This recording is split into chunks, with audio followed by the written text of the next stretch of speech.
नमस्कार। आज हम एक बहुत ही दिलचस्प टॉपिक पर बात करने वाले हैं। साइकेडेलिक थेरेपी पर आया एक नया एग्जीक्यूटिव ऑर्डर। आइए समझते हैं कि ये है क्या और इसकी जरूरत क्यों पड़ी। तो चलिए सबसे पहले ये समझते हैं कि आखिर इस ऑर्डर की ज़रूरत क्यों पड़ी। देश में मानसिक स्वास्थ्य का संकट कितना बड़ा है, ये घोषणा के दौरान बताए गए कुछ आंकड़ों से साफ हो जाता है। सबसे पहले एक बहुत ही चौंकाने वाला आंकड़ा सामने रखा गया। सिर्फ 2024 में 80,000 से ज्यादा लोग। ये वो संख्या है जिनकी जान ओपियोइड ओवरडोज की वजह से चली गई। और ये सिर्फ एक पहलू था। बात जब हमारे वेटरन्स यानी पूर्व सैनिकों की हुई तो एक और दिल दहला देने वाला सच सामने आया। 9/11 के बाद से हमने जितने सैनिक लड़ाई में खोए हैं उससे 21 गुना ज्यादा वेटरन्स ने सुसाइड कर लिया है। तो सवाल ये उठता है कि जो मौजूदा इलाज हैं वो कितने कारगर हैं। और यहीं पर एक और बड़ी समस्या दिखती है। जो स्टैंडर्ड एंटी डिप्रेसेंट दवाएं हैं उन पर सिर्फ 20 से 30% लोगों में ही पॉजिटिव असर दिखता है। मतलब सोचिए 70 से 80% लोगों को इनसे कोई खास फायदा नहीं हो रहा। अच्छा, अब आते हैं इस कहानी के सबसे दिलचस्प हिस्से पर। यह एग्जीक्यूटिव ऑर्डर आया कैसे और खासकर इतनी जल्दी कैसे बन गया? ये अपने आप में एक हैरान कर देने वाली बात है। इस सब की शुरुआत हुई एक टेक्स्ट मैसेज से। जी हाँ, एक टेक्स्ट मैसेज। जो रोगन, जो एक मशहूर मीडिया पर्सनालिटी हैं, उन्होंने डोनाल्ड ट्रंप को आइबोगेन के बारे में जानकारी भेजी जो ओपियोइड की लत के इलाज में काम आ सकती है। ट्रंप की टीम ने इसे फटाफट चेक किया और जवाब आया, चलो करते हैं। और यकीन मानिए, एक हफ्ते के अंदर अंदर पूरा एग्जीक्यूटिव ऑर्डर तैयार था। और इस तेजी के पीछे की सोच भी बहुत साफ थी।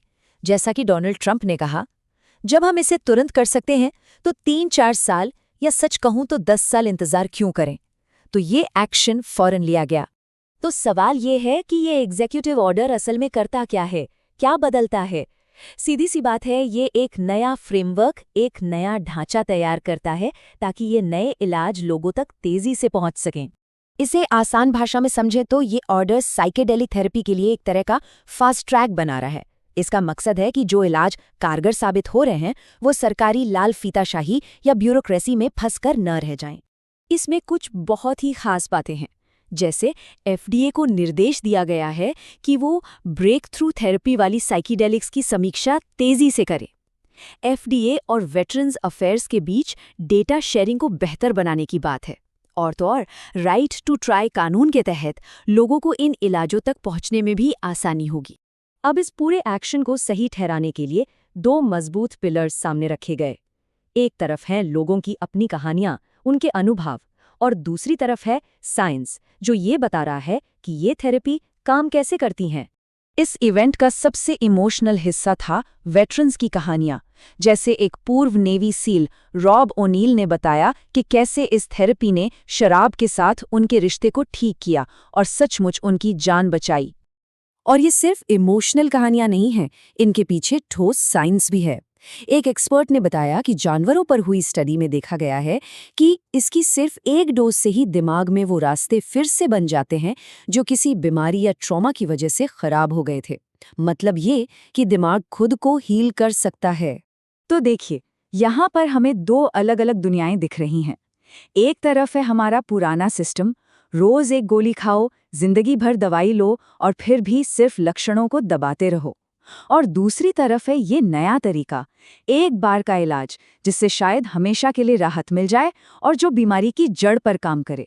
सफलता दर में भी जमीन आसमान का फर्क है। 20-30% के मुकाबले कुछ स्टडीज में 80-90% तक लक्षणों में कमी देखी गई है।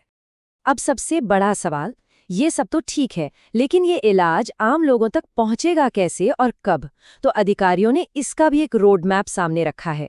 और ये रोड मैप बहुत तेजी से आगे बढ़ रहा है। देखिए, अगले ही हफ्ते एफडीए कुछ नेशनल प्रायोरिटी वाउचर्स जारी करेगा। इस गर्मी तक कुछ जरूरी एप्लीकेशंस पर फैसले आ सकते हैं। इसी साल अमेरिका में पहली बार इबोगेन के ह्यूमन ट्रायल्स शुरू होंगे और 2026 के अंत तक इलाज का एक पूरा मॉडल तैयार हो सकता है।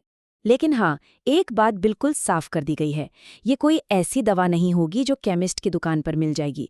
इन थेरेपीज को बहुत ही कंट्रोल्ड माहौल में, डॉक्टरों की निगरानी में दिया जाएगा। आप इसे ऐसे समझ सकते हैं जैसे किसी आईसीयू या ऑपरेशन थिएटर में दवा दी जाती है। तो कुल मिलाकर इस घोषणा का मैसेज सिर्फ एक नए कानून के बारे में नहीं था, ये मानसिक स्वास्थ्य के इलाज को देखने के पूरे नजरिए को बदलने की एक कोशिश है। और ये हमें एक बहुत बड़े सवाल पर लाकर छोड़ देता है, क्या हम सच में मेंटल हेल्थ केयर के एक नए दौर की शुरुआत देख रहे हैं?